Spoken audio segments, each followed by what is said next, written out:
Boa noite a todos, a todas e a todes. Sejam muito bem-vindos a mais um dia de encontro desse mini curso dos estudos do imaginário, certo?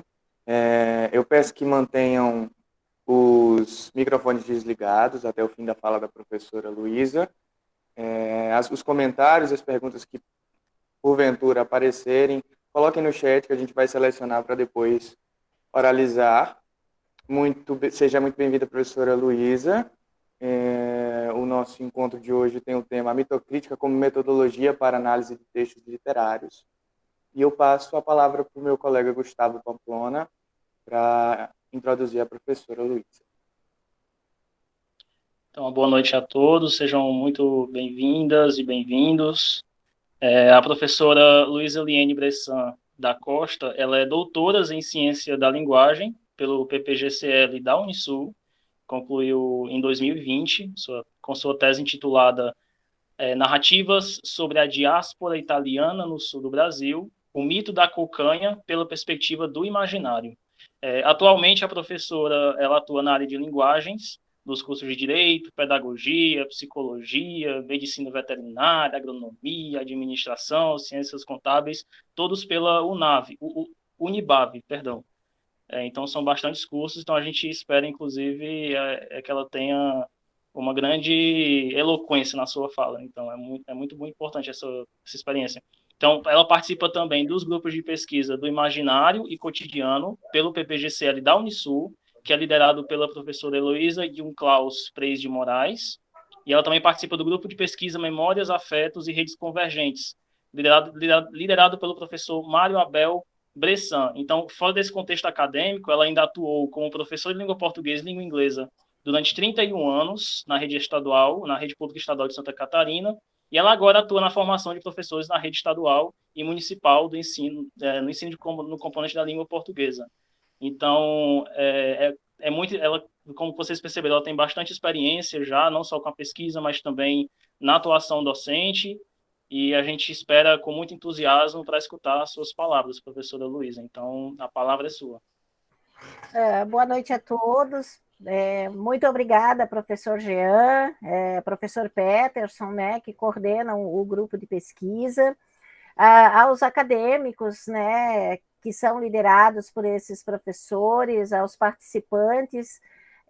Muito feliz de estar aqui partilhando esse momento, né, com vocês. Realmente eu estou completando 40 anos de docência, né, em 2022.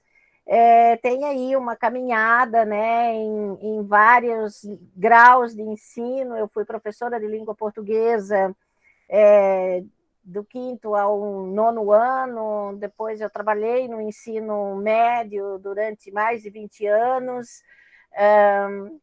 atuo no Unibave, que é o Centro Universitário Barriga Verde de Orleans, há 25 anos, né? Então, e o mais engraçado é que eu entrei mais profundamente na pesquisa a partir do momento em que eu me afastei, né, por aposentadoria da rede estadual de ensino. Então as pessoas sempre acham muito engraçado, né, que normalmente você faz esses cursos de mestrado e doutorado para ascender na carreira. Eu já estava afastada, então eu pude me dedicar, e eu entrei no programa da Unisul com essa característica, né? Eu não queria que eu fosse apressada, eu queria fazer exatamente o que eu gosto de fazer, e foi assim que aconteceu, né? Eu entrei em 2013, e de 2013 a 2020 eu fiz a caminhada, né, do mestrado e doutorado em Ciências da Linguagem. E nesse percurso, né, eu fui apresentada a teoria do imaginário. Eu tinha consciência de que o meu objeto de trabalho seria a literatura, né? Eu atuo como professora de literatura há muitos anos, então eu gosto muito do texto literário, de todas as possibilidades interpretativas que ele tem. É uma escrita que nos possibilita viajar, né, em muitas categorias de análise. E aí a professora Heloísa, né, estava também trazendo para a Unisul a teoria do imaginário, e ela me propôs, assim, né, no primeiro encontro que tivemos, que eu lesse parte, né, dos capítulos da antropologia do imaginário de Dirhan, né, e aí já é aquele primeiro susto que se dá em quem quer fazer mestrado e doutorado, né, que é colocar a gente em teste para ver qual capacidade a gente tem de ler textos, né, cuja profundidade e os conceitos teóricos são muito bem elaborados. E a partir de então eu comecei a estudar, né, essa questão do imaginário, e você disse assim, isso é bom, isso te ajuda como professora de linguagem nos vários cursos em que atuo? Com certeza, porque me deu uma bagagem de interpretação que me permite transitar pela linguagem do direito, né, e fazer incursões. Inclusive, agora estamos terminando uma pesquisa que envolveu o imaginário, a questão, né, da violência contra as mulheres rurais em Santa Catarina, e a Lei Maria da Penha, né? Então a gente conseguiu fazer um trabalho assim, um artigo muito bacana com um acadêmico, porque a gente tem essa condição de se trabalhar com a imagem e o que suscita dessa condição. O meu lugar de fala, né, além do Unibave, que é o Centro Universitário Barriga Verde, que fica próximo ao local onde eu moro no interior de Santa Catarina, gente, num município chamado Lauro Miller, que fica aos pés da serra mais espetacular do Brasil, na Serra do Rio do Rastro. O meu quintal de casa é a Serra do Rio do Rastro. E também ao grupo, né, de pesquisas Imaginário e Cotidiano, de onde vem toda essa fala. Então, hoje eu trouxe alguns recortes, né, da tese de doutoramento defendida em setembro do ano passado, e uma das pessoas que esteve na minha banca, tanto na qualificação quanto no projeto, na defesa final, foi a professora Ana Maria Lisboa de Mello, que é uma professora que trabalha muito, né, com os textos, a aplicação da teoria do imaginário em textos literários, né? Jean já sacudiu a cabeça, deve conhecer o trabalho da professora Ana Maria, e ela esteve na minha banca, assim, foi um momento ímpar de crescimento em termos de teoria, porque ela tem uma bagagem que contribuiu muito, né, para isso. Como eu sei que há muitos, né, graduandos, entre as muitas coisas que a gente faz nos programas de pós-graduação, stricto sensu, é você elaborar, né, alguma coisa que seja uma proposta diferente para desenvolver o teu trabalho, né? Então, eu já havia feito a minha dissertação em cima do estudo de uma narrativa chamada Operários de Primeira Hora, que é do professor Valdemar Mazurana, que é aqui da região, e que é uma narrativa sobre a imigração italiana aqui na nossa região. Eu vivo, né, o nosso recorte aqui de Santa Catarina é as terras dotais da colônia Grã-Pará, que era a colônia, uma das colônias que foi presente, né, da princesa Isabel, e a gente fez, né, essa busca de que imaginário estávamos falando, porque é uma palavra muito recorrente na imigração italiana, a busca pela cocanha, né? A cocanha é exatamente essa ideia da terra prometida, é aquele mito recorrente de todos os tempos, de todos nós, né? É uma narrativa intrínseca a nós, né? Todos nós queremos o nosso espaço, a nossa cocanha em particular, né? Então, eu fiz toda uma análise desta obra, e quando entrei no programa de doutorado, em seguida, né, no ano seguinte, da conclusão do mestrado, a minha proposta, então, foi comparar as narrativas, duas narrativas que tratam da imigração italiana aqui no sul do Brasil. Então, eu continuei com os operários de primeira hora, mas eu incluí uma obra chamada A Cocanha, do José Clemente Pozenato. O Pozenato é muito. Eu acho que vocês devem conhecê-lo também aí, porque ele é o autor do Quatrilho. A obra mais conhecida do Pozenato é o Quatrilho. Mas ele também produziu, né?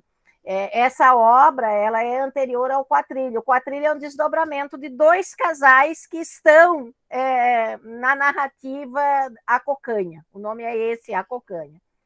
E aí eu pensei, como é que eu vou apresentar, né, a partir da mitocrítica, essas questões? Então, não sei se é o Herbert ou o Gustavo, pode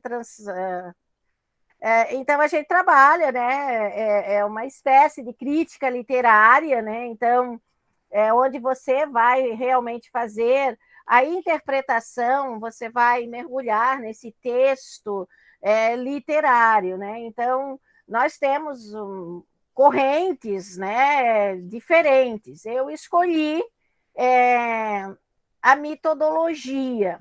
A metodologia é a metodologia que o próprio Dirhan desenvolveu na teoria do imaginário. Então, como ele já, talvez, né, por toda a experiência que ele tinha, inclusive de fazer palestras e de certa maneira, romper aquele paradigma da ciência cartesiana, ele também desenvolveu uma metodologia para que a teoria deles, né, ele dissesse assim, eu trabalho com a teoria do imaginário e eu vou desenvolver uma metodologia que seja pertinente de análise. Então, a gente analisa a partir de mitos, né?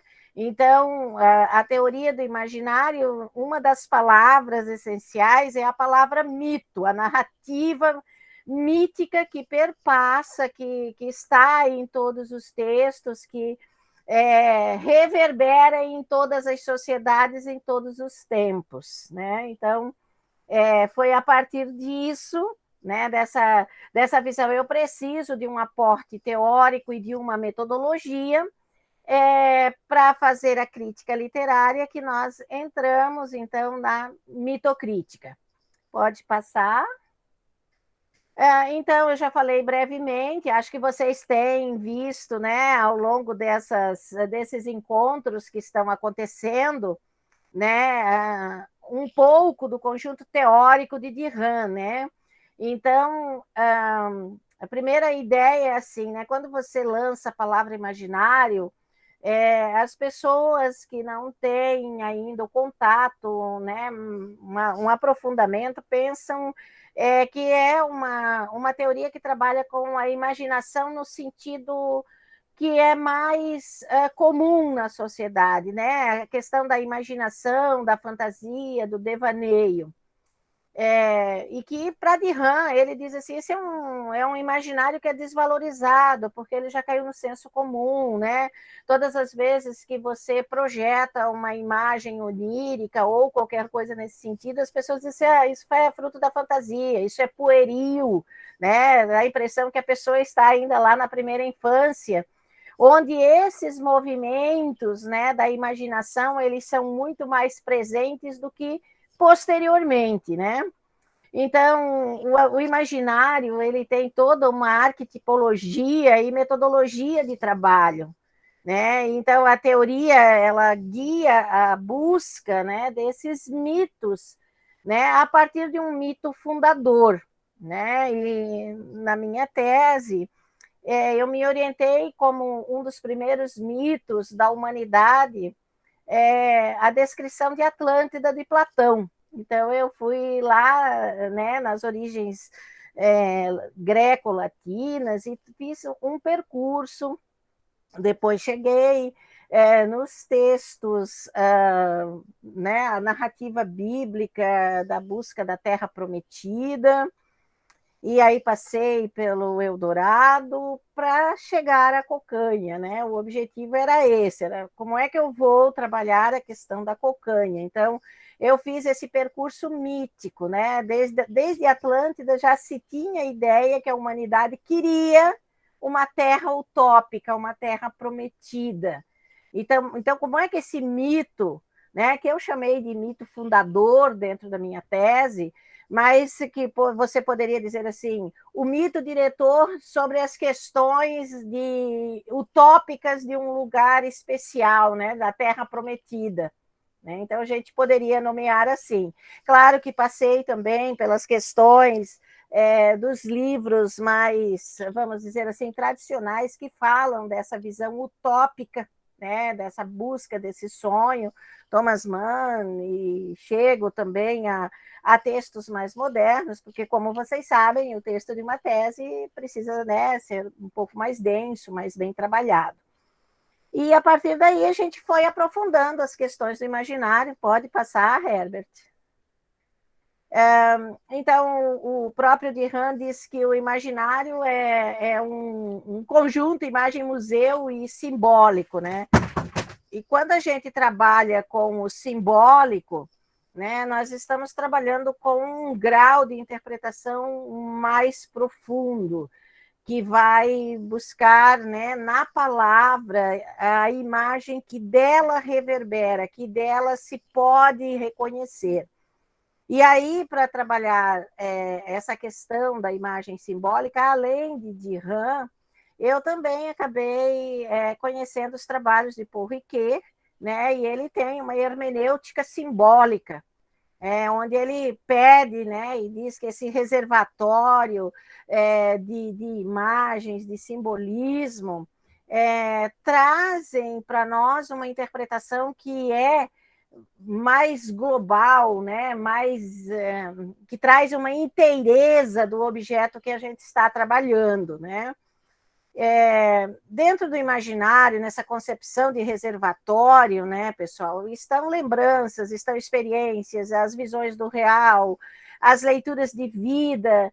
A teoria do imaginário me encanta particularmente porque ela é um conjunto de imagens que nos representa, né? Porque ele trabalha essa coisa do trajeto antropológico, da troca de pulsões, desse caminho que nós fazemos e que nós só conhecemos pelo próprio caminhar, né? Pelo próprio fato de estar no mundo.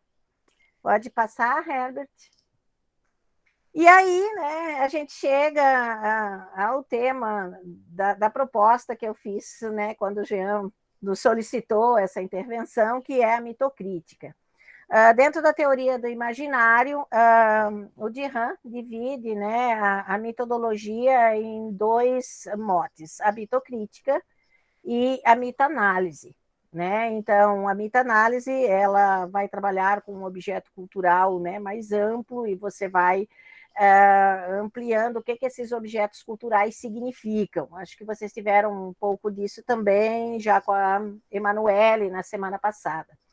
Já a mitocrítica, né, ela nos localiza, né, ela fecha um pouco a amplitude da mita-análise, e ela trabalha, né, uma crítica de discurso que se centra no processo de compreensão desse caráter mítico, tá? De como essa mitologia está no nosso cotidiano, como é que esse percurso se forma, né?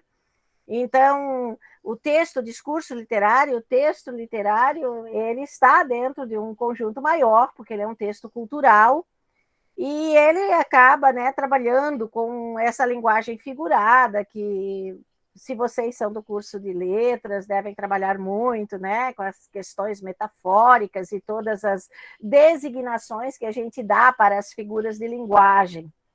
E, às vezes, como eu circundo por muitos cursos, em alguns cursos os alunos têm, às vezes, dificuldade da compreensão do que é a figuração pela linguagem. E aí, quando eu digo para eles assim, olha, o sentido literal, às vezes, é mais figurado do que o próprio sentido figurado, eles olham para mim assim, como assim, professora? É porque a interpretação que você vai dar para estas palavras, ela está marcada por uma série de outros conceitos que nós acionamos para interpretar, né? Então, o nosso próprio, né, o Dirhan diz assim, o próprio interpretante tem o seu próprio mito pessoal, né? Eu também tenho os meus, vocês também elaboram os seus, né? Pode passar, Herbert. Então, assim, a mitocrítica, ela é um processo compreensivo, né? E que busca significar, né? E vai da direção de se descobrir, de perceber nesses objetos, nessa literatura, o mito pessoal do autor, mas não o autor pessoa, né, pessoal? Esse autor que é uma própria figuração na sua criação, né? Então, toda grande obra, na verdade, elas falam de um homem e de sua vida, mas não é do homem, né? O homem é o ser humano universal, né?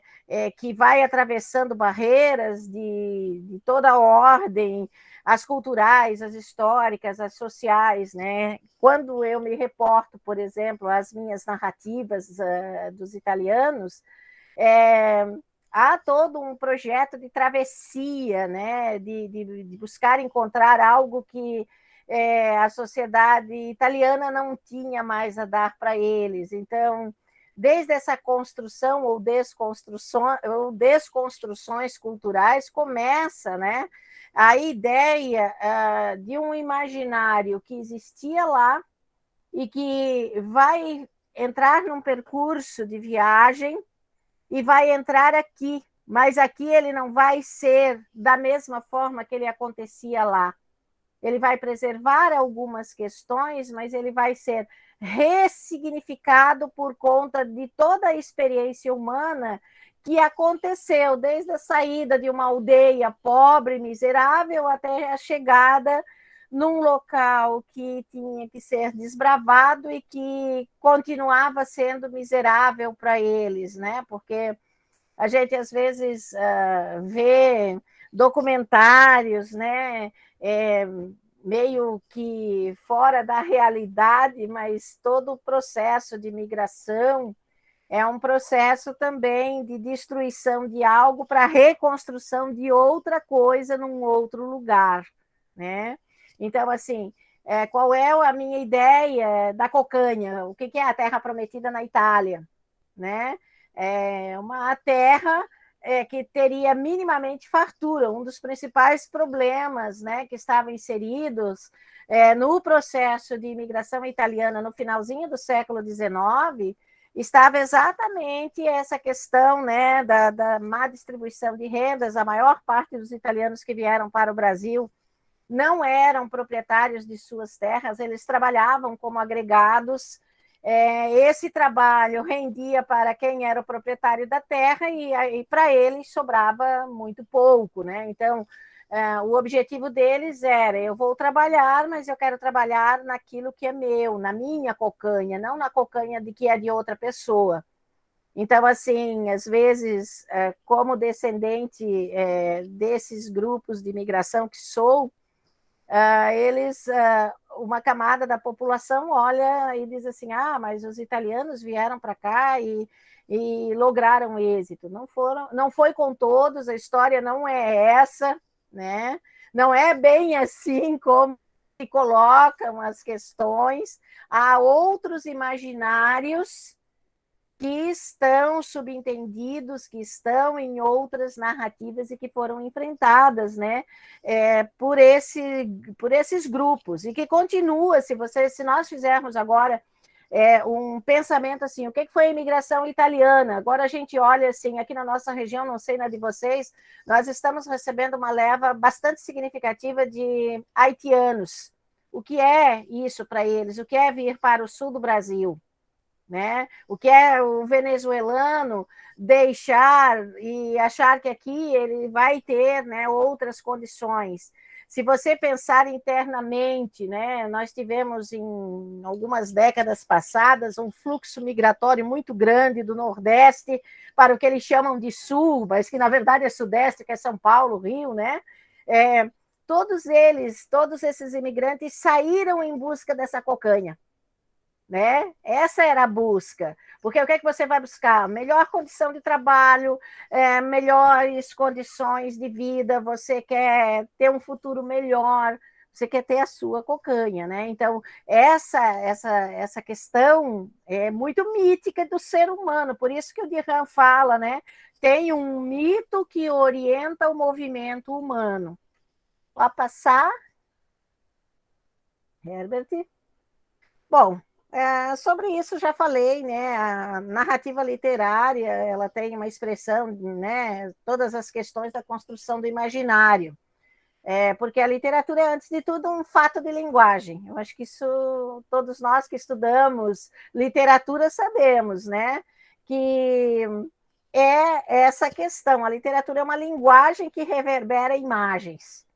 E essas imagens, elas são construtos, né, da nossa própria condição humana, né? E está a cada literatura que a gente lê, cada obra, cada narrativa, cada poema, ele está impregnado na linguagem essas diferenças culturais, né, geográficas. Eu trabalhei muito com um autor chamado Tuan, que ele trabalha a questão da topologia. Quando ele fala e dá um mergulho, gente, dizendo assim, o lugar geográfico onde nós estamos também é um dos fatores que vai interferir nessa construção de imagens, né? Então, assim, eu agora, com a professora Heloísa, nós estudamos muito imaginário a partir de algumas coisas locais, sabe? Daquilo que constrói a nossa cultura, as nossas vivências. Então, agora a gente tem aí um projeto para trabalhar, porque aqui nós temos o mito da janela furada. Esse mito diz que na fuga, quando os jesuítas foram expulsos do Brasil, eles teriam ido para outros territórios aqui da América do Sul a partir da nossa serra. E há uma pedra muito interessante, que ela tem uma vazão no meio, ela dá a impressão que é um portal. E fica aqui no município onde eu moro, né? Então, nós temos alguns relatos, alguns livros, né? Que reverberam isso, que as pessoas tinham dificuldade de entrar, de chegar nesse local, exatamente porque os espíritos dos jesuítas que enterraram as suas riquezas nesse local impedia que você chegasse lá. E nessa obra do professor Valdemar Mazurana, ele tem alguns relatos míticos sobre essa questão. Então, ali está, né, outra questão, assim, o que faz o ser humano trabalhar com esse imaginário, né? O que é riqueza, o que você ter um poder de pedras preciosas na mão pode suscitar. E há muitas pessoas, né, que fazem incursões achando que vão encontrar esse tesouro, né? O tesouro da janela furada. Na verdade, é um monumento natural, né, muito bonito, que agora está sendo reaproveitado pelo turismo local, mas que é bem pouco provável que tenha sido rota dos jesuítas em fuga, tá, pessoal? Até por todos os documentos que a gente lê, é bem provável que eles não tenham passado pelas nossas encostas de serra e nem se escondido por aqui. Mas são mitos, né? São orientações que fazem com que as narrativas sejam produzidas, né? Então, eu tenho algumas familiares que moram em outros estados e quando eles vinham para cá, a primeira coisa assim, eu queria conhecer a janela furada, é verdade que lá tem um tesouro, é verdade que aparece cães raivosos, lobos que protegem a entrada, né? Então, por quê? Porque isso vai sendo repassado, né? Foi deixado um desses imigrantes que tinha dificuldade nessas travessias de serra, conta, né? E a história vai ganhando esses nuances narrativos de reprodução mítica. Né? Então, o mito também é essa história, essa narrativa que vai sendo trabalhada ao longo do tempo e que vai reforçando laços e traços culturais, né, de uma determinada região, mas que tem características universais, né, gente? procurar ouro, pedra preciosa, riqueza é também universal, não é uma coisa localizada na região sul do Brasil pelos imigrantes ou foi pelos jesuítas. Todos querem e todos ainda procuram minas, né? Nós ainda temos aí um grupo de pessoas procurando minas de ouro, não temos? Então, é só para vocês verem como essas narrativas elas vão se reproduzindo e elas vão se presentificando e se reatualizando. Aí Dirhan chega, né, com um conceito mais amplos, ele vai ampliando, ele traz o conceito de bacia semântica, né? E aí você vai percebendo assim, isso a bacia semântica é uma forma de reatualizar o mito, né? Então, a Terra Prometida se reatualizou na cocanha. E a cocanha, agora, para muitos italianos que estão aqui, está de volta na Itália, tá? Porque nós temos, se no final do século XIX nós tínhamos um movimento de italianos vindo para o Brasil, agora nós também temos o processo inverso, né? Os italianos, os descendentes dessas primeiras famílias estão procurando um espaço também para eles, buscando a história familiar. Agora, eu faz muito pouco tempo, depois desse mergulho, que eu resgatei a certidão de nascimento do meu avô, que nasceu na Itália. Ele veio para cá com 9 anos e eu consegui, né, num cartório de Montagnana, que é a região de onde ele veio, né, a certidão de nascimento dele para uma possível dupla cidadania, né? Mas são esses caminhos, né? Por onde é que eu cheguei? Pelo mito, por estudar esse mito que fez com que eles viessem para cá. Pode seguir, Herbert. E aí, o que eu fiz, né? Eu elaborei constelações, né? Então, vocês entendam essa imagem como uma espécie de estrela, né? Que vai irradiar a constelação. A palavra constelação é da teoria do imaginário. Dirhan diz assim, que entre as tantas definições, ele diz assim, o imaginário é uma constelação de imagens. E aí eu propus, né, na minha tese, construir, né, essas ideias. Então, quando eu comecei a trabalhar com a mitologia, então eu pensei assim, bom, para falar sobre mito, eu tenho que pensar o que é um mito fundante, né? Aquele que está na raiz de todos os mitos para esse assunto. Então, eu começo lá com a Atlântida, como eu falei para vocês, depois eu passo pela narrativa da travessia do povo judeu, da Terra Prometida, narrativa bíblica. Converso com o Eldorado, que é outro mito aqui da América, né? E aí eu chego na cocanha. Né? Então, eu faço uma trajetória mostrando e interpretando em cada uma dessas narrativas o que foi o mito da Atlântida, o que Platão concebeu, como é que era essa visão. Aí eu chego, né, com a ideia da libertação, a ideia de liberdade lá do mito da Terra Prometida. Aí depois as conquistas, agora mais em termos, né, de materialidade de sobrevivência humana, né, o mito do Eldorado e o próprio mito da cocanha como conquista do ser humano para a solução daquelas necessidades básicas, né? Eu quero ter uma terra para mim, eu quero que essa terra produza. Aqui no sul, gente, vocês podem achar estranho, mas os italianos ainda usam esse termo. Meu avô, meu bisavô, esse ou aquele, vieram para a América para enricar. Né? Eles não dizem que era para ficar rico, era para enricar.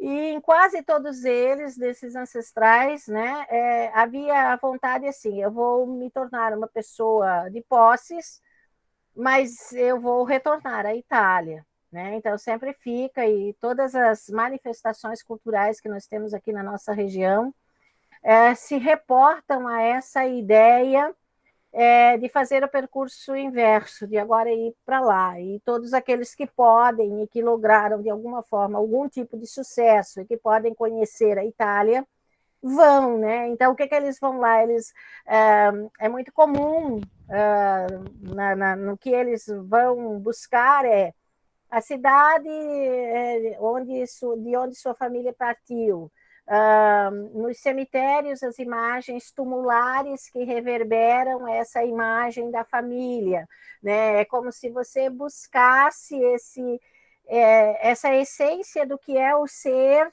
e de onde você vem, como se fosse uma necessidade das raízes, onde você, como ser humano, né, plantou as suas primeiras árvores, onde você fincou as primeiras raízes. Muitos desses não lograram esse êxito, né? E alguns morreram precocemente aqui na região, tá? Isso está nas nossas narrativas analisadas, né?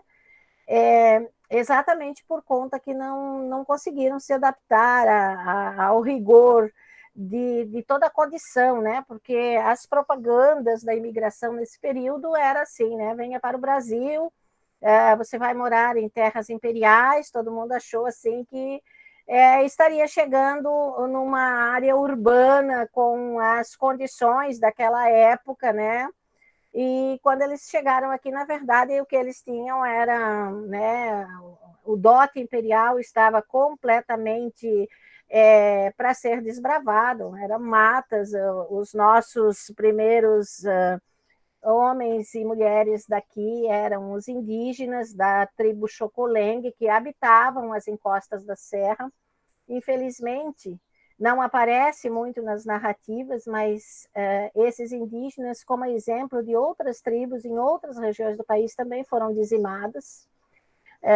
Eu era bastante jovem, gente, ainda quando eles encontraram os 3 últimos remanescentes desses indígenas numa comunidade do interior de Orleans.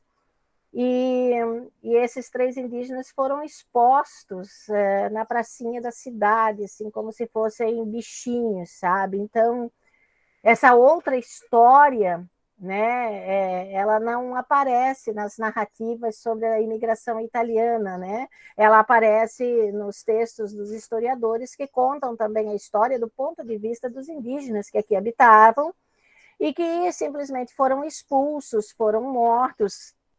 Tinham um grupo de imigrantes cuja profissão era ser bugreiro. A palavra bugreiro, a nomeação para indígena aqui na nossa região é de bugre. Tá? O nome da cidade onde eu moro, que hoje é Orleans, em homenagem, né, ao Conde de Orleans e Bragança, ela se chamava Sertão dos Bugres Bravos. Tá? Exatamente por conta, né, que nas encostas tínhamos muitos indígenas que habitavam essa região. Então, isso tudo fez com que alguns desses imigrantes se especializassem na arte de ser bugreiros. O que era ser bugreiros? Toda a família de imigrantes que se sentia, de certa maneira, ameaçada, eles pagavam uma pessoa que caçasse, né, esses indígenas. E para comprovar e para receber o pagamento, a coisa era tão cruel que eles tinham que trazer alguma parte do indígena, geralmente uma orelha ou um dedo, para dizer assim, não, eu cobro 50 contos para cada indígena que eu capturar, mas o imigrante só pagava mediante essa comprovação. Então, assim, a história de extermínio dos indígenas também é muito recorrente aqui na nossa região, como é em todo o Brasil, né, pessoal? E isso, muitas vezes, esse outro mito, tá, não aparece. Aparece o mito de eu conquistar uma terra para mim, como se essa terra não tivesse dono, né? É mais ou menos isso que trabalha. Então, a partir dessa primeira imagem, eu fui elaborando outras, tá, pessoal? A partir do que as narrativas me diziam. Então, pode passar, Herbert? Aqui, por exemplo, eu fiz uma constelação com as imagens da Terra, né? E aí eu me ancorei em Bachelard com os 2 trabalhos que ele tem, né, sobre o elemento Terra. E aí, novamente, eu passo lá, né? Começo com a ideia da Pachamama, da Terra-mãe, que é a Itália. Depois, as condições de você abandonar essa terra-mãe, que ela não se torna, ela já não é mais tão mãe. a busca, né, de uma nova ideia de terra que te acolha. Aí depois eu venho com a terra redescoberta, né? Então a chegada ao Brasil. Então tem nas narrativas analisadas a chegada deles, a Dom Pedro II saudando, eles passaram pelas ruas do Rio de Janeiro, porque eles desembarcavam, né, dos navios que chegavam, que vinham da Europa no Rio de Janeiro. Depois faziam, né, do Rio de Janeiro a Florianópolis ou a Laguna, e desses portos em diante, então eles tinham que fazer a travessia, a chegada nessas terras dotais por canoas, porque os fluxos hídricos eram menores e não comportavam embarcações de tamanho menor. Então, eles vinham naquelas canoas, né, que normalmente eram já usadas pelos indígenas. E aí fundaram aqui em Santa Catarina 2 colônias na região sul. A colônia Zambuja e a colônia Grã-Pará, né? E é dessa colônia Grã-Pará que trata a narrativa do professor Valdemar Mazurana. E aí, como é que foi, né, essa chegada aqui, como é que essa terra se apresentava, como é que eram todas essas questões do que eles precisavam fazer. Então, vai aparecer outros mitos que acho que vocês viram com a Emanuele a semana passada, né? O mito vai se desdobrando em outros mitemas, né? Em outras constelações menores que estão dentro desse contexto maior.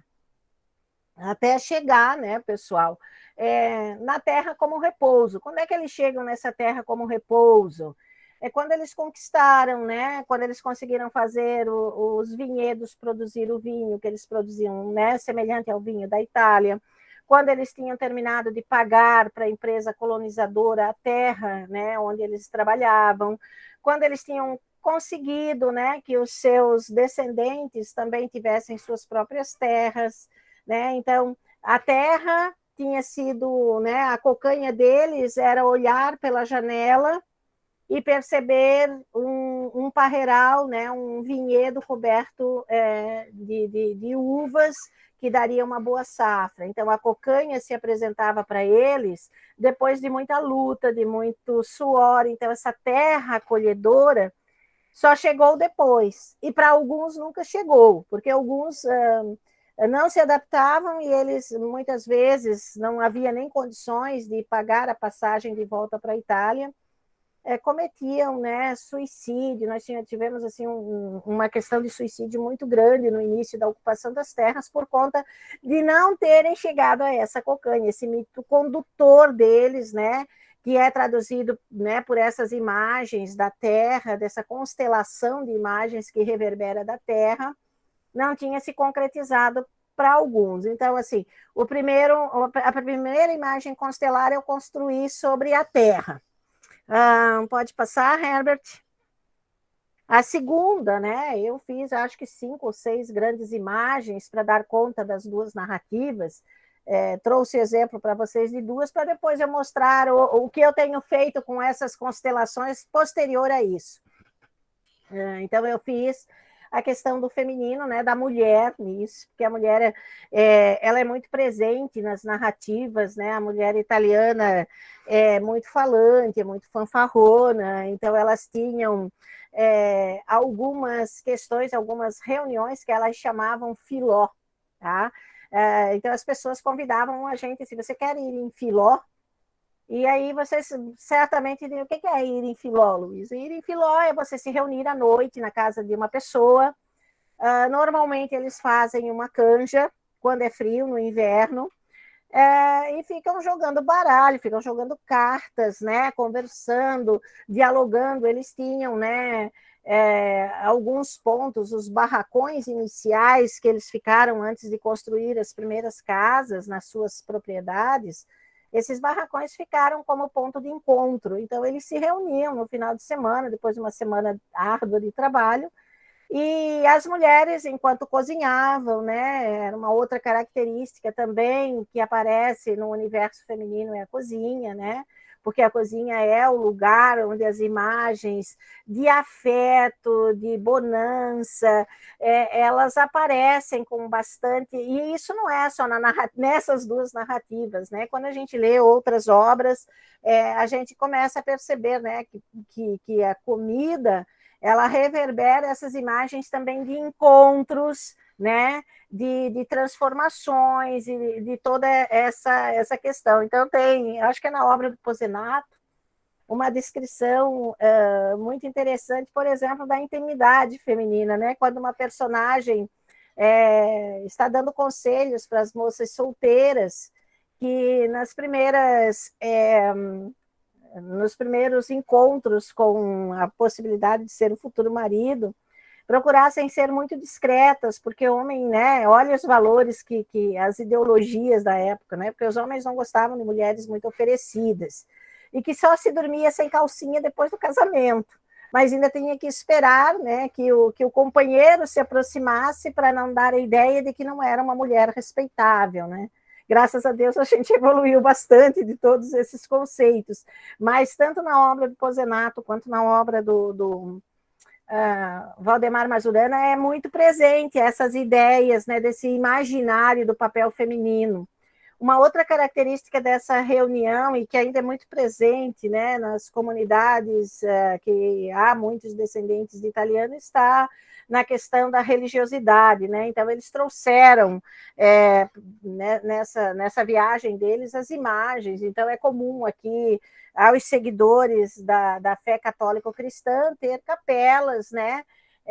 Com as primeiras imagens que eles trouxeram amarradas, né, das santas protetoras. Então, aqui mesmo, no lugarzinho onde eu moro, a santa protetora é Nossa Senhora dos Campos, e está lá, né, a imagem que a família trouxe, né, um pequeno quadro de papel que as famílias traziam, que era uma tradição dessas comunas italianas no final do século XIX. Então, a gente trabalha as questões assim, da valorização da virgindade, de todos esses aspectos que a gente vê em outras obras literárias brasileiras, também estão presentes. Aí vocês dizem assim, professora, de quando é que né, quando foram publicadas essas narrativas? Elas são do século passado? Não. A do professor Valdemar Mazurana é de 2012. E a do Pozenato é de 2000, então elas são narrativas bastante que dialogam com esse tempo que nós vivemos hoje, né? Então, às vezes, trazendo esses conceitos, vocês... é uma narrativa do século passado. Não, ela se refere a coisas do século XIX, né? A todo esse processo da imigração para o sul do Brasil.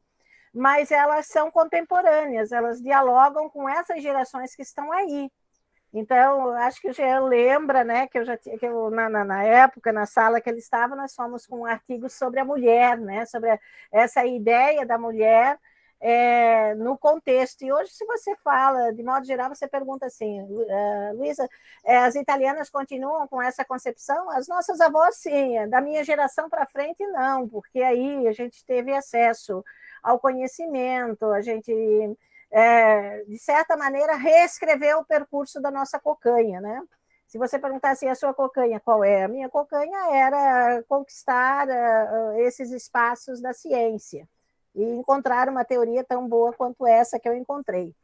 Além dessa constelação, também na minha tese, gente, vai aparecer as imagens do mar, por conta da travessia. Então, todas as questões mitológicas envolvidas com a questão das travessias, né? E aí nós temos a Daniele Rocha Pita, que trabalha, ela tem um material que ela fala do imaginário das travessias, que é muito interessante. Por exemplo, se vocês forem analisar obras que trabalhem com esse contexto de rituais de passagem. Eu acho que, se não me falha a memória, o nome é Rituais de Passagem. E que é muito interessante, por exemplo, para a gente trabalhar textos que falam de travessias. E essas travessias podem ser travessias simbólicas, né, de um estado anterior para outro. Não precisa necessariamente ser uma travessia real, né, de um espaço para o outro. Pode ser assim, A Luísa antes do doutorado, a Luísa depois do doutorado. De certa maneira, é uma travessia pessoal, é um mito pessoal. Né? Então, eu trabalhei com os mitos do mar, e aí, por exemplo, havia uma questão muito difícil para os italianos, que quando ocorria a morte no navio, as pessoas os restos mortais eram atirados ao mar. E isso era, assim, uma das marcas mais negativas. A família que vinha e que perdia algum ente querido na travessia e que o seu corpo era lançado ao mar, aí vinha a ideia dos monstros do mar. Vocês vão dizer, Luiz, onde é que você vai buscar essas ideias? Aí você tem Bachelard, e você tem as águas claras, e você tem as águas profundas, né? E cada uma delas reverbera uma imagem e uma significação. Para trabalhar algumas questões dessas imagens, gente, por exemplo, a terra, o mar, eu trabalhei muito com a questão, né, da fenomenologia do Bachelard, porque o próprio Dirhan, quando nós estudamos o imaginário, nos remete às imagens descritas por Bachelard. São teorias que dialogam, né? O imaginário dialoga com Jung, e dialoga com Bachelard, e depois vai tecendo e fazendo outros tecidos, né, nessa trajetória. Pode passar? Bom, aqui, pessoal, eu já fiz outros ensaios, né, trabalhando, como eu vim falar um pouquinho para vocês sobre como aplicar a mitocrítica na literatura.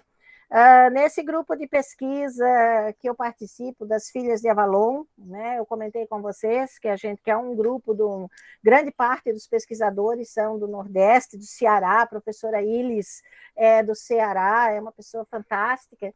E eu escolhi para trabalhar alguns textos da Marina Colasanti, e eu escolhi poemas, tá? Porque normalmente a Marina é mais conhecida pelas narrativas, mas eu escolhi 2 poemas, e com esses poemas também construí constelações de imagem. Então, a imagem nuclear é o próprio texto, porque são textos mais curtos, né?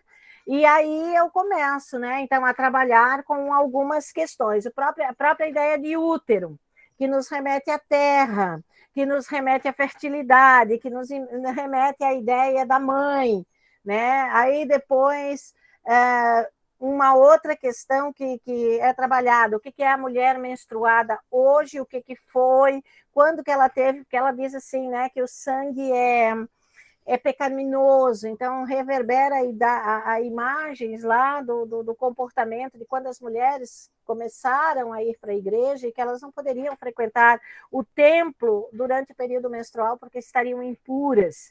Então, a gente vai trabalhando esse conjunto de imagens que reverbera dessa expressão. O que é a mulher menstruada, né? E aí, depois, a gente trabalhou também com as questões, né, do que se trata, do que é esse corpo feminino, para chegar, né, ao fim do poema. Então, é um poema bastante bacana da Marina Colasanti, e esse artigo deve ser publicado daqui a pouco, tá, pessoal, num e-book desse nosso grupo de pesquisa. Então, ele logo vai estar disponibilizado para aqueles que tiverem interesse, porque dá para trabalhar, tá, o poema como imagem, né, como interpretação simbólica, como palavras que você vai construir uma série de outras imagens.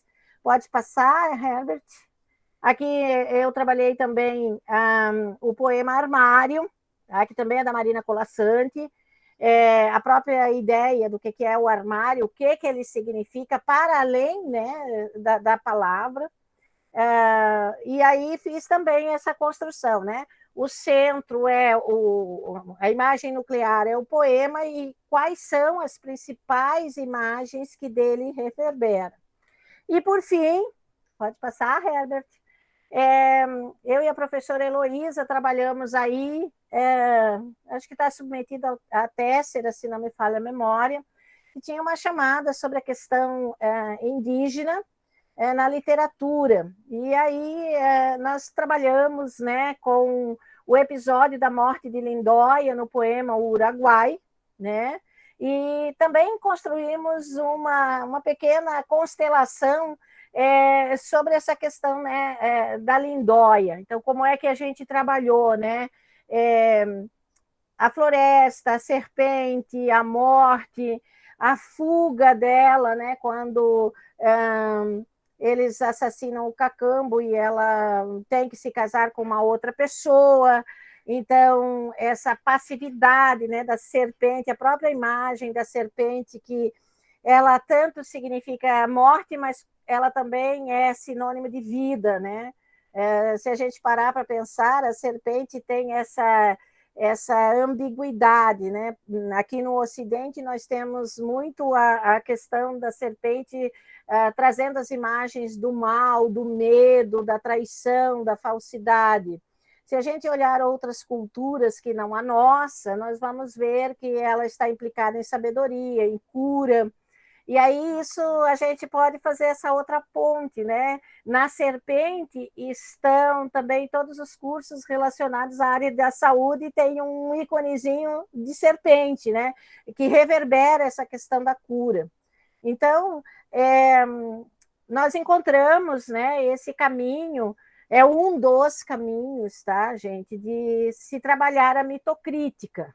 Não significa assim, dá para aplicar, fazer constelação. Às vezes você pode estar com um texto que você não consiga desenvolver, né? Eu achei essa saída e às vezes eu consigo aplicar isso nesses outros textos literários e eles trazem um resultado de interpretação bastante positivo, tá? Depois eu acho que só tem um último slide, que são as referências. Esse material, viu, Jean, pode ficar e se tiver, né, acadêmicos que estejam interessados, podem usá-lo sem nenhum problema, tá? Eu fico muito feliz de ter partilhado esse momento. E aí eu me disponho a responder alguns questionamentos ou ouvir o que vocês têm a dizer.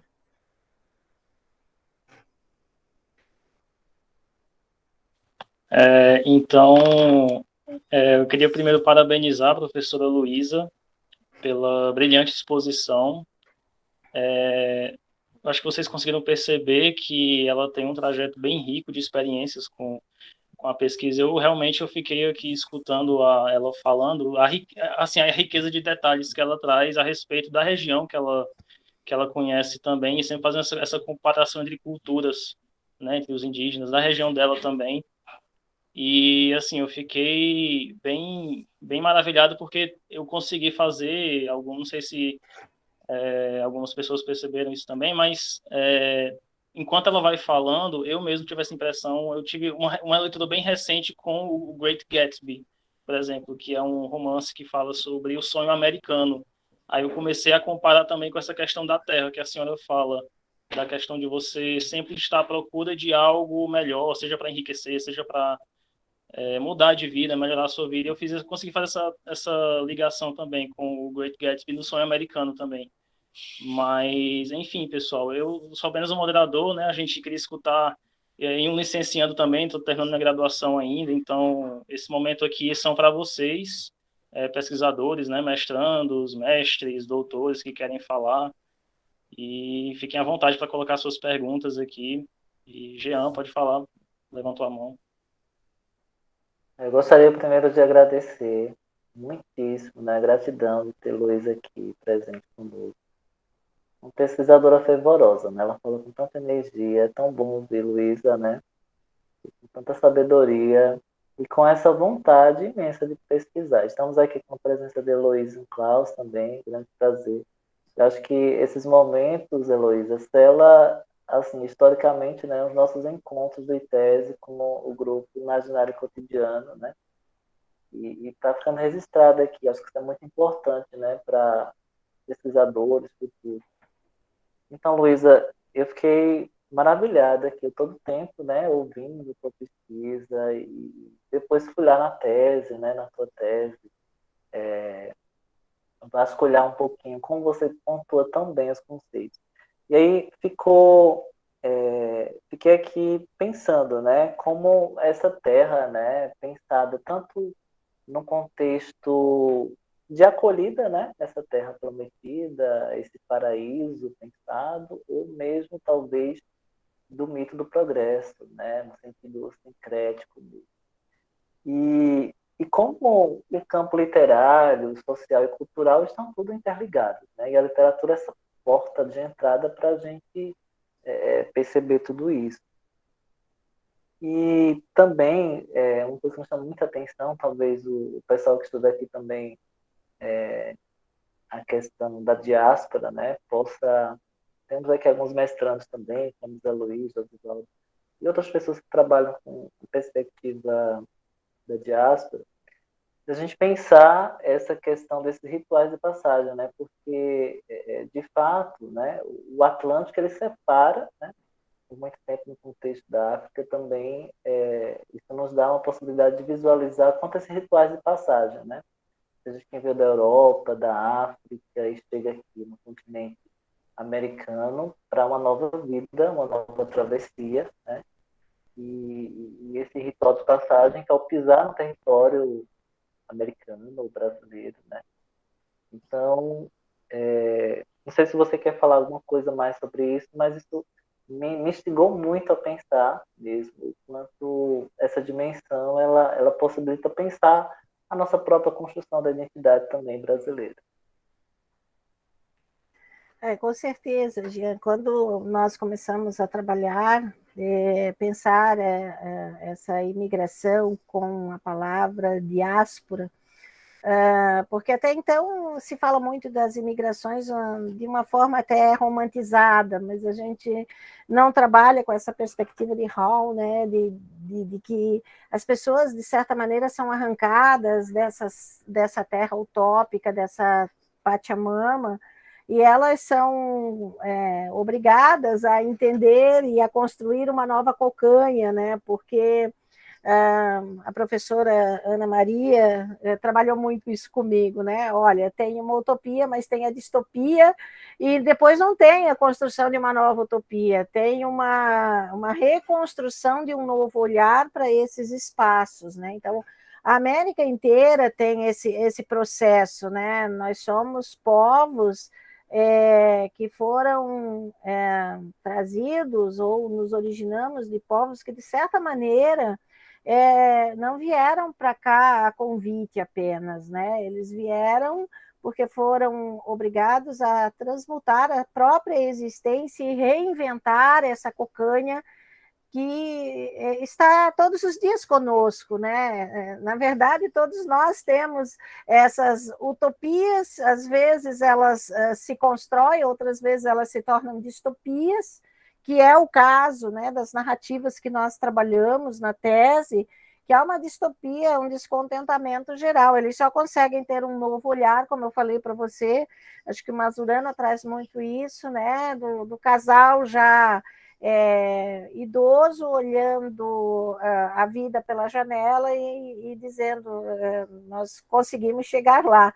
Eu acho que nós temos, eu e a professora Heloísa, publicado um artigo que trabalha exatamente com essa questão, né, de chegar a esse outro imaginário, né, da conquista da cocanha. Então, a cocanha se apresentou de outra forma, né? Não era a terra, porque aqui já tem muitas coisas engraçadas. Por exemplo, na região de Bento Gonçalves, eles reproduzem narrativas míticas quando a gente vai lá. Eles têm uma espécie de grande teatro e eles reproduzem a partir de uma narrativa chamada Naneto Pipeta essa ideia. Então, né, a gente vê assim, há livros que descrevem a cocanha como um lugar para os italianos, eles usavam esses termos que são bem da cultura desses povos, né? Que eles iam encontrar rios de leite, aqui não se fala só linguiça, se fala salame, que o salame estaria pendurado nas árvores, né? E que eles poderiam viver essa bonança sem o sacrifício do trabalho, sem o desbravar essa região toda, sabe? Então, assim, hoje essa cultura ela é trabalhada, né, para vender aos turistas que vão até a Serra Gaúcha. Bento Gonçalves está dentro dessa segunda narrativa, né, do Pozenato, é na região. Você esteve em Caxias do Sul, Bento Gonçalves é ali na região também, tá, Jean? E eles têm isso e recuperaram, por exemplo, uma viagem, né, de trem, do trem a vapor, que era comum aqui na nossa região, e eles vão cantando, vão dançando, vão apresentando as canções populares que eles trouxeram aqui para a região sul nessa viagem. Então você faz toda uma viagem, eu que estudo isso, você viaja nas narrativas e é de verdade, né? Então existe todas essas condições. Aqui na nossa região, em Santa Catarina, o município que mais preserva essas questões e as marcas do italiano na cultura é a cidade de Uruçanga. Eles têm, por exemplo, festivais, eles têm 2 festas tradicionais, o Ritorno di Origine, que celebra, começou com o centenário da imigração na região, e continua até hoje, a cada 2 anos eles fazem, então eles rememoram todas as brincadeiras tradicionais. Então, colocam 2 pessoas serrando um tronco com o topeador. O topeador é uma espécie de serrote que eles usavam primitivamente, porque os italianos trabalharam muito com a madeira aqui na nossa região. Então, há toda essa tradição. Depois tem o arremesso de queijo, né? Então, em vez de ser arremesso de outros objetos, é o arremesso de queijo. Quem consegue, né, mandar mais longe um queijo, depois fazem festa. Há ainda o jogo do trunco, né, que é uma gritaria sem fim. O italiano fala muito com as mãos, fala muito alto, né?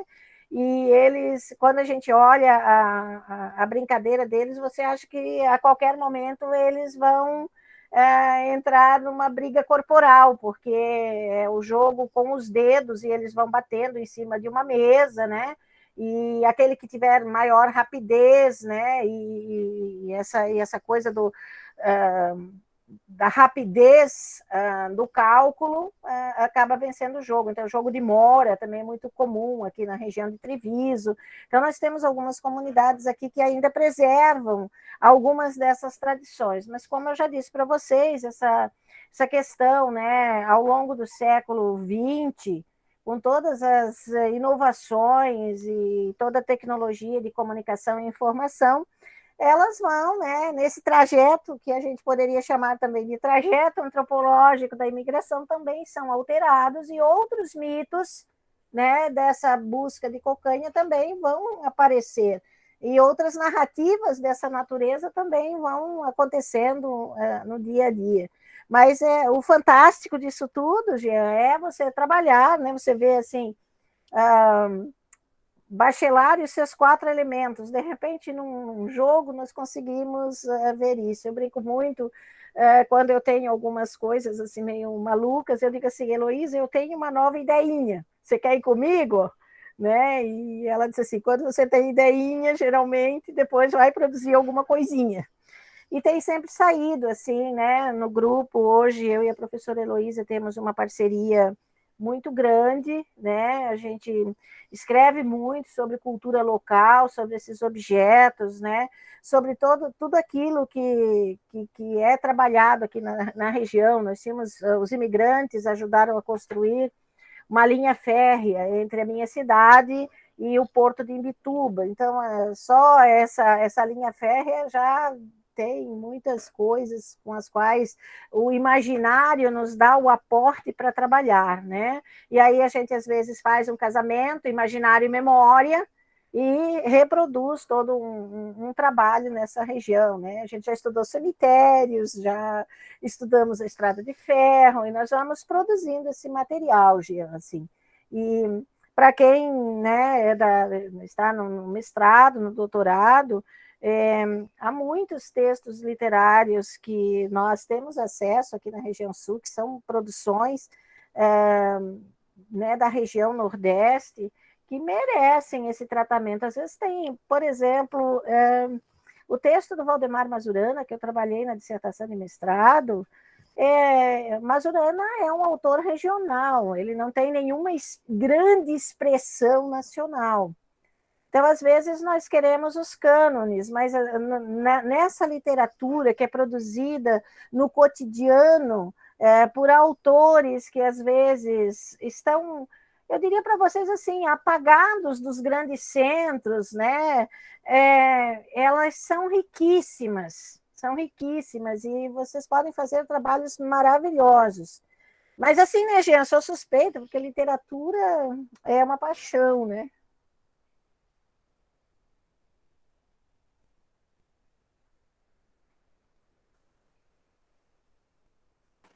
Eu gostaria. Pode falar, Herbert, fique à vontade. Não, eu tinha uma pergunta, mas eu acho que já foi respondida na fala da professora Luísa, porque eu gostaria de saber se após o repouso, né, das imagens da Terra, existiria ainda existe uma ânsia, uma vontade, né, do retorno à Terra Mãe, à Itália, né, propriamente é isso. Fiquei pensando nisso, aí eu me relembrei de uma fala sua no início também, de que havia procurado a certidão do seu avô, buscando uma dupla nacionalidade, aí eu comecei a pensar nesse sentido. Existe uma busca por um retorno, até num sentido simbólico, quando você inicia uma pesquisa em relação a isso, você está retornando também de alguma forma, e com a sua fala também a respeito das tradições, que também são, de alguma forma, um retorno, né, a essa pátria amada, esses eventos que você mencionou. Em Pozenato tem um ritual que nós também já escrevemos, né, que é sobre a alimentação. Entre as muitas coisas que esses imigrantes fizeram para a sobrevivência, quando da comemoração dessas festas mais tradicionais, Páscoa, Natal, e que eles estavam muito no início da vivência, aos homens era dada a tarefa de eles irem caçar passarinhos e se fazia a passarinhada.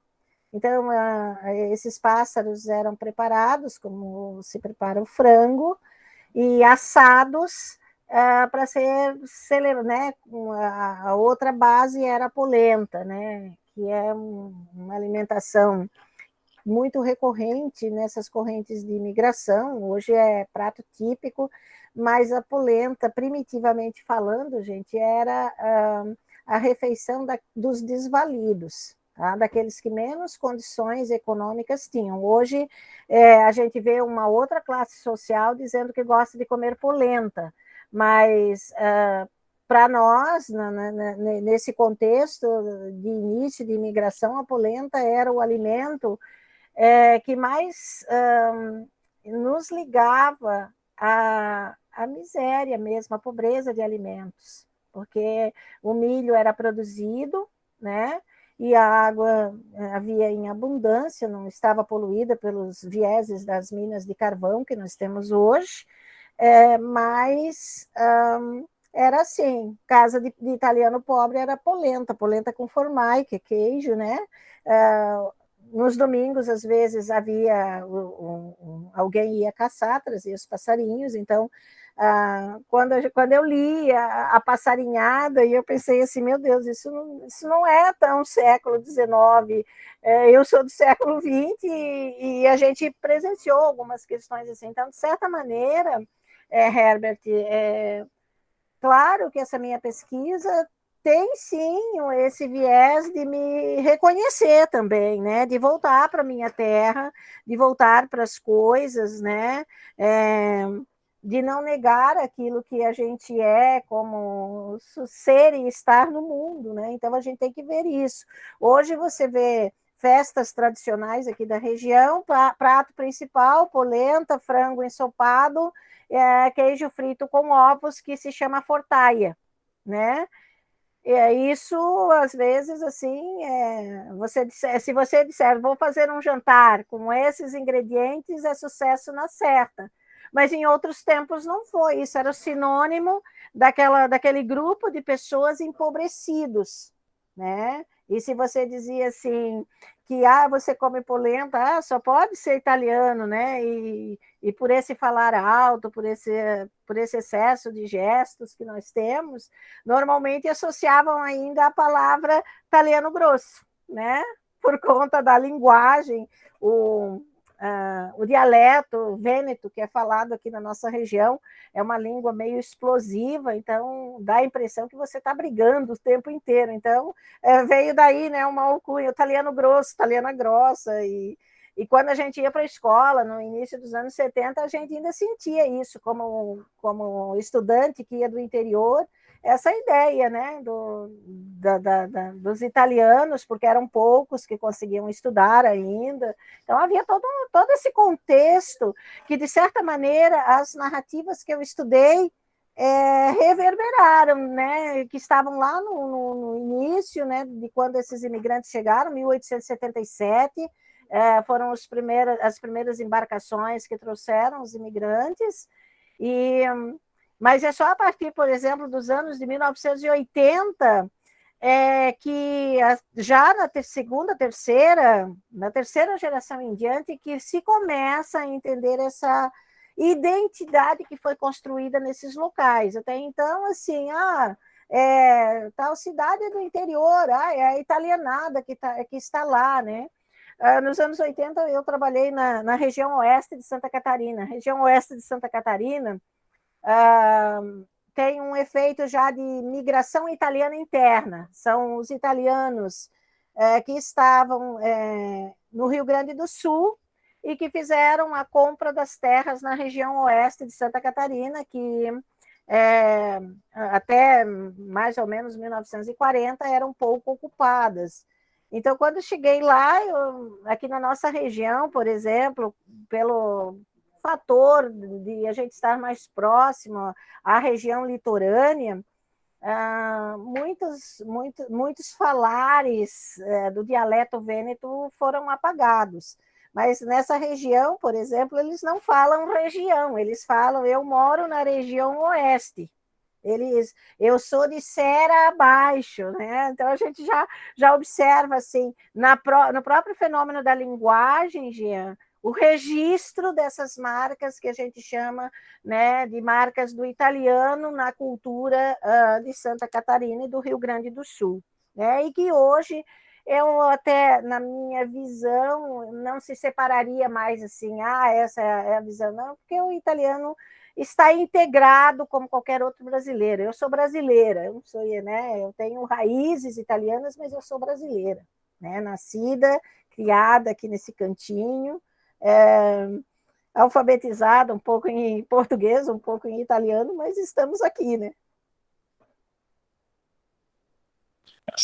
Professora Luísa, é muito bom, sabe, escutar toda essa experiência da senhora, porque particularmente eu percebo o quanto a experiência de vida da senhora se mistura também com a própria formação da identidade do pesquisador, né? Eu acho que, como a senhora bem falou, a senhora é descendente de italianos e por conta da vivência da senhora, a senhora acabou levando isso também para o mundo da pesquisa, para conhecer um pouco mais da própria cultura e da instalação dos imigrantes aqui na região. Então é muito bom escutar isso, essa experiência.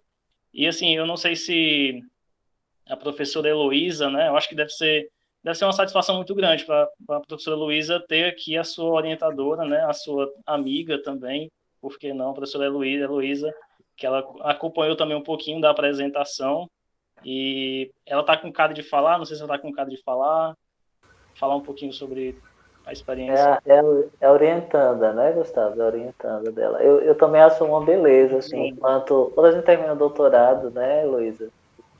E o integrante continua com a gente no grupo de pesquisa e é uma parceria aí de vocês assim, muito legal, né? Muito, muito presente, muito intensa. Isso é muito bom mesmo. E Luísa tem essa energia, né, de produção, né? Muitas ideias, assim, muito bom. Boa tarde a todos, né? Viemos, inclusive, de uma banca juntas agora, né? Não sei se a Lu comentou no início. Uma outra orientanda defendeu a tese de doutorado agora à tarde, e a Luísa foi uma das avaliadoras. Para mostrar, né, toda a minha confiança e reconhecimento pela pesquisadora que ela é, né, que ela se formou em imaginário. E é isso mesmo, Gustavo, além de orientanda, né, uma grande amiga, uma grande parceira. Mesmo após, né, a defesa, mantemos o vínculo, né, de parceria, de escrita, ela participa do grupo de pesquisa, e me auxilia muito, né, nessas atividades aí de avaliação, de produção, né, desde dos TCCs de graduação às pesquisas de mestrado e doutorado, né. Então, para mim é uma honra, né, um orgulho, não só ver a Luísa pesquisadora, né, com tanta bagagem teórica e fôlego de pesquisa, mas continuar, né, com essa parceria, contando com essa dupla aí, né, que tem nos trazido muitos resultados, assim, muitas publicações, e isso é bastante gratificante. Então, mesmo entre uma banca e outra, né, daqui a pouquinho eu estou entrando nas de graduação, eu não podia deixar de dar uma passadinha aqui, né, e prestigiar, mesmo que no finalzinho, a fala da Lu, que para mim é muito importante. Agradeço ao Jean, né, por essa oportunidade que tem ofertado aí ao nosso grupo de pesquisa, de mostrar, né, o que a gente vem trabalhando através das pesquisas dos nossos integrantes. E como eu disse semana passada, esse olhar que a gente tenta, né, nem sempre é possível, claro, cada um chega com as suas expectativas, as suas intenções, mas sempre tentar um olhar para o nosso local, né, para o nosso regional, assim, de tentar dar respostas e entender o nosso cotidiano. Então, acho que é uma grande marca do nosso grupo, de buscar objetos e questões que instiguem a pensar a nossa realidade, né, e as pesquisas da Lu são uma marca disso.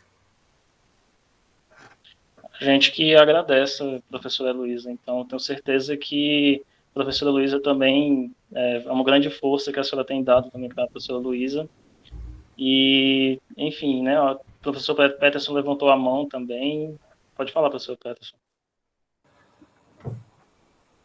Bom, eu gostaria de tecer um elogio, né, primeiramente à professora Heloísa, uma palestra inspiradora, né, extremamente relevante, né, até também, eu sou, como eu sou da área também de literatura, e então me interesso bastante, né, então por toda essa análise e toda essa constelação, então já vai remetendo a outras reflexões, né, mas antes de eu fazer o questionamento para a professora Luísa, eu gostaria de elogiar também professora Heloísa, né, por esse, vamos dizer assim, esse intercâmbio, né, do grupo de pesquisa, que a gente está tendo, né, todo esse contato, né, através do professor Jean, e para nós está sendo assim uma rica experiência,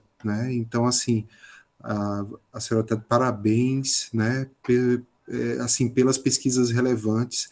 Eu acho que com certeza está trazendo uma contribuição até para desmistificar, né? Me senti muito contemplado nas reflexões iniciais da professora Luísa de um esforço conjunto de se quebrar todo um senso comum equivocado, né, em torno do imaginário, né, ligado a um certo conceito que esvazia, vamos dizer assim, até o princípio que transpassa várias ciências, né, a começar da própria psicologia, enfim, né, mas aí a minha pergunta, Luísa, é sobretudo sobre a cocanha, né?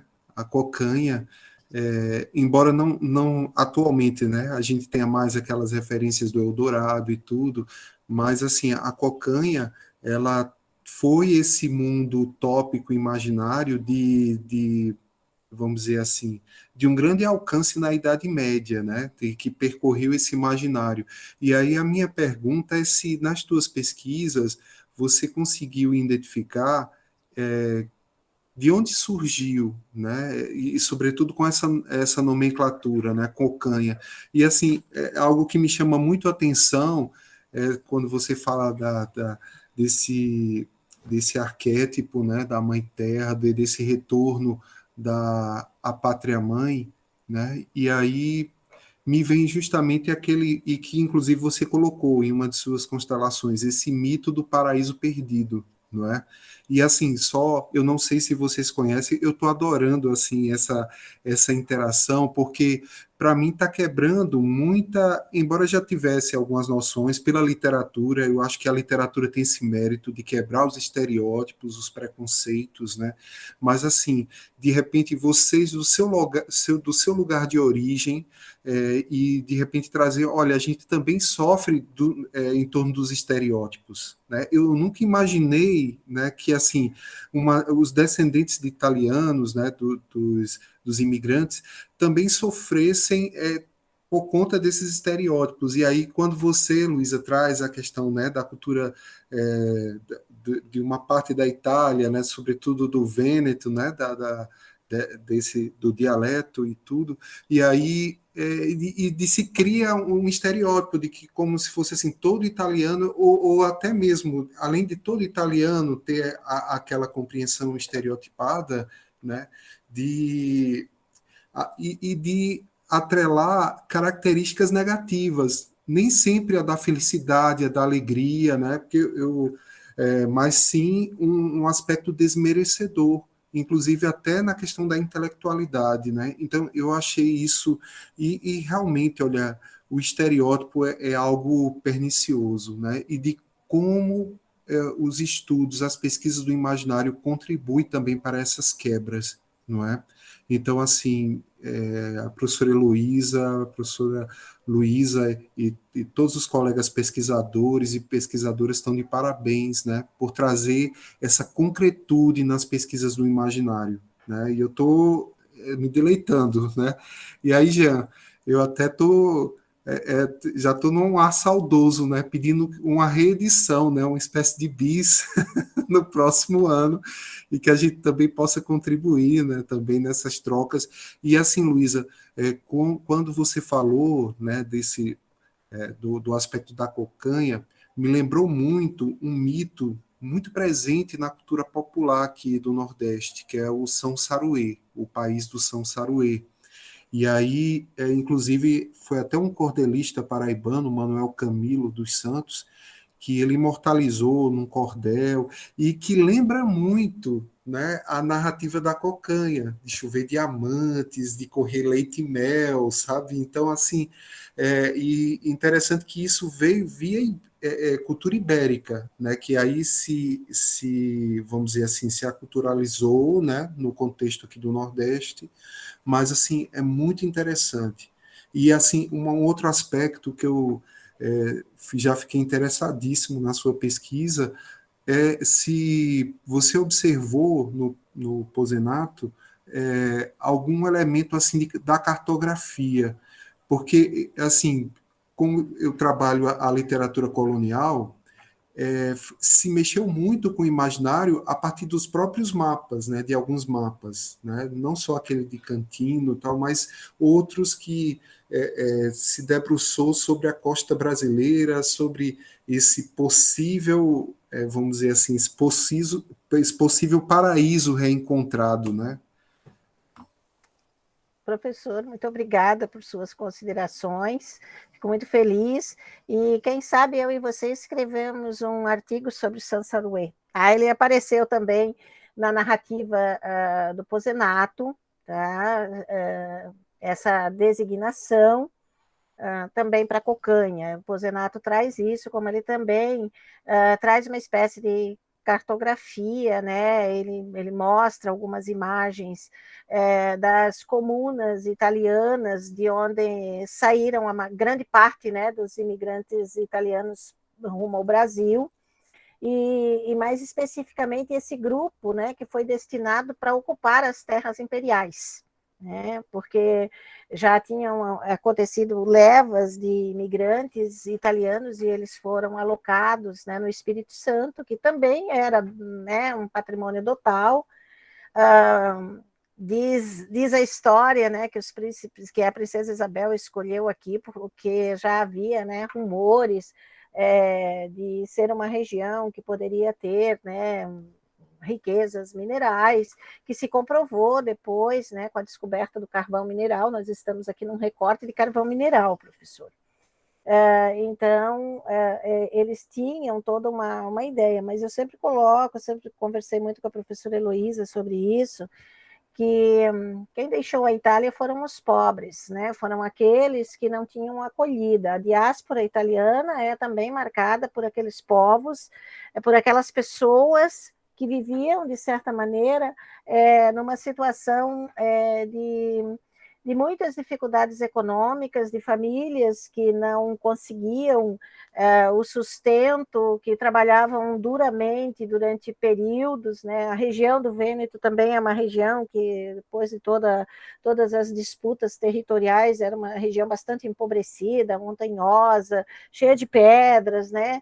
E na verdade, os italianos acabaram encontrando tudo isso por aqui também, tá? Porque como nós vivemos numa região de serra, a nossa geografia se assemelha bastante à região de onde eles vieram. Um outro questionamento que o senhor me faz sobre se existem registros da palavra cocanha. Sim, tem. Agora me fugiu o nome, o primeiro nome, mas eu acho que o sobrenome é Hilário Franco.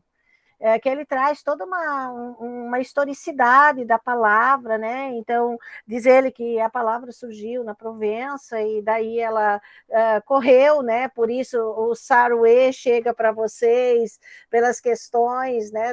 De ter chegado na Espanha, mais essas questões. Então, nós temos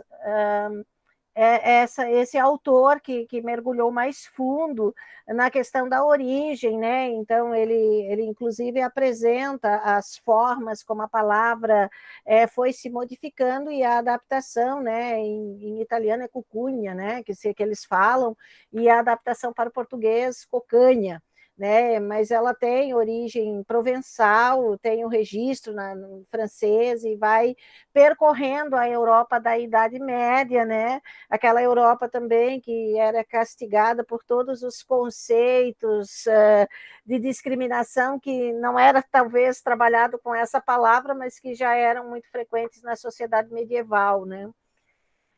Com relação a essas questões que você coloca, professor, acho que todos os povos, todas as pessoas em todas as regiões são, de certa maneira, há um estereótipo que nos orienta, né? Eu acho que até vale a pena também um estudo sobre por que e de onde vem, né? Será que foram os primeiros colonizadores portugueses que, ao olhar para os outros povos que foram chegando, no caso do Brasil, nos consideraram menores, menos importantes nesse processo?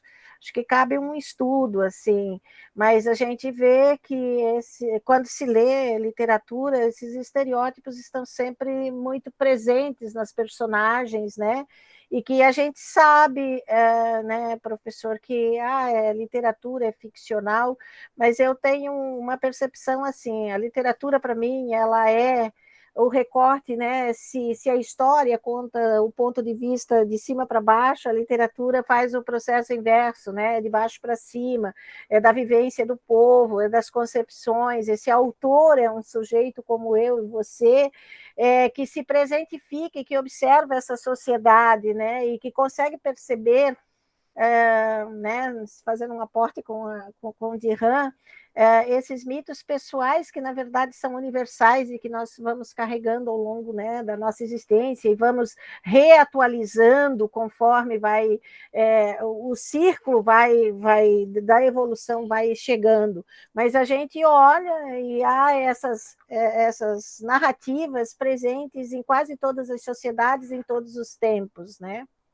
Então, não sei se eu consegui responder ao seu questionamento, professor, mas muito obrigado por todas as suas considerações, e só para fechar, porque eu acho que a professora Heloísa vai sair, assim como essa admiração é recíproca, né? Quando eu cheguei ao mestrado, e eu disse para ela que eu ia estudar literatura de um autor que não era conhecido de ninguém, ela me olhou, vamos, né? Disse, com certeza lá deve ter passado assim, mas ela disse que vai dar, e deu, né? Acho que foi uma das primeiras dos primeiros estudos focados puramente na teoria do imaginário, foi a minha dissertação. E dali para frente, acho que nós todos dentro do grupo, o grupo é uma grande fortaleza para todos nós, né? É onde nós aprendemos, é onde a gente é acolhido, a gente ganha colo, a gente dá colo, existe reciprocidade, né? Sincronicidade, Jung diria, né? De ideias. Às vezes, assim, eu estou olhando alguma coisa e vejo, isso aqui daria isso, daqui a pouco eu olho, a Heloísa já também colocou, então nós temos assim uma parceria muito grande, que foi além, né, da ideia só do programa, né? Então, brinquei com ela que, quem sabe, no próximo ano estaremos lá fazendo um pós-doc para ver o que mais nós vamos estudar, né, nessa teoria, porque eu acho imaginário, professor Peterson, uma teoria acolhedora, ela não tem esses vínculos profundos, porque é de linha, isso, ela é um conjunto teórico que auxilia esses textos culturais, porque a gente consegue trabalhar com todas as imagens que vão suscitando e que estão no dia a dia nessa linha de pesquisa, né? Então, olha, às vezes há textos, a gente já trabalhou até com imagens, por exemplo, de Clara Nunes, trabalhando a ideia das águas em Clara Nunes. A gente tem aí alguns artigos pelo mundo circulando aí sobre vários assuntos. Então, assim, eu acho ela uma teoria acolhedora. Eu trabalhei um tempo com outras teorias, com o Lucas, por exemplo, mas eu me sentia apertada e eu sou muito espalhada, professor. Bom, então a gente... Certo. Após a fala do professor Jean. Eu gostaria de falar só rapidamente, primeiro agradecer demais a contribuição da professora Luísa, né? Que nos inspirou muito nessa noite, dessa tarde para essa noite, né? Para estudar o imaginário. E a sua fala, Luísa, agora no final, sobre o grupo de pesquisa, reflete uma percepção que eu tenho tido, né? Que nós temos tido, né, professor Peter? Que pesquisa não se faz sozinho, né? Pesquisa se faz no coletivo. Então, quando a gente decide fazer um mestrado, ou um TCC, ou um projeto de iniciação científica, ou de doutorado, a gente não pode ficar isolado, porque as coisas elas não vão fluir, né? Não vai haver sincronicidade, como o Luísa falou. Então, é preciso a gente discutir, a gente ouvir, e o fato da gente compartilhar o que a gente está pesquisando, escutar o que eu está pesquisando, isso traz um intercâmbio, né, de conexões teóricas, metodológicas, muito importante para a gente se formar como pesquisador. E é isso que eu vejo, esse reflexo que eu vejo, viu, Heloísa? Parabéns, né, pela dinâmica do grupo. A gente sabe que é um campo teórico que quando os estudantes chegam, né, inicialmente, eles realmente têm um processo, né, para poder captar, para poder adentrar mesmo nas teorias, mas eu acho que o caminho, né, que o grupo pesquisa que vocês estão trilhando, né, nessa dinâmica de interação mesmo, né, de compartilhamento, tem surtido esse efeito muito positivo. E depois que decola, não tem como, né? Decola e o voo é alto. É isso que eu tenho visto. Parabéns. Parabéns, Heloísa. Parabéns, Luísa. Muito, muito inspirador o grupo. Muito obrigado, viu, Luísa, pela presença, a colaboração. Foi grandioso nossa noite. Foi grandioso. Muito obrigada, Jean. Quando precisar, quando achar interessante intercâmbio, vamos fazer. Eu acho que a gente pode pensar também, né, Heloísa, em ouvir as pesquisas, porque, como eu disse no início, eu tenho aprendido muito no grupo de pesquisa, né, da professora Ilis, que traz uma visão também muito interessante, e a cada 15 dias eu estou em contato com esse sotaque gostoso, essa sonoridade de palavras que vocês têm e que nós não temos, né? Então, assim, se é que é possível dizer que muito me agrada estar nesses grupos, uma delas é essa a sonoridade da linguagem que vocês têm e que no Sul a gente não tem essa fala tão gostosa de ouvir, né? Mas muito obrigada por esse espaço. Certo. Se mais alguém não quiser falar, mais ninguém quiser falar, a gente vai encerrar o nosso encontro de hoje por aqui. Lembrando que ficará registrado no canal do YouTube do ITES, do grupo de pesquisa. E só lembrando também que o nosso próximo encontro, do dia 23 da próxima semana, é com a professora Suelen Cristina Vieira, certo? E o tema é moda, artesanato e imaginário social, o slow fashion como potência simbólica na sociedade pós-moderna. Todos estão convidados a comparecer. Uma boa noite a todos, obrigado pela presença e participação. Boa noite, pessoal. Muito obrigada por tudo. Boa noite. Boa noite. Boa noite. Boa noite.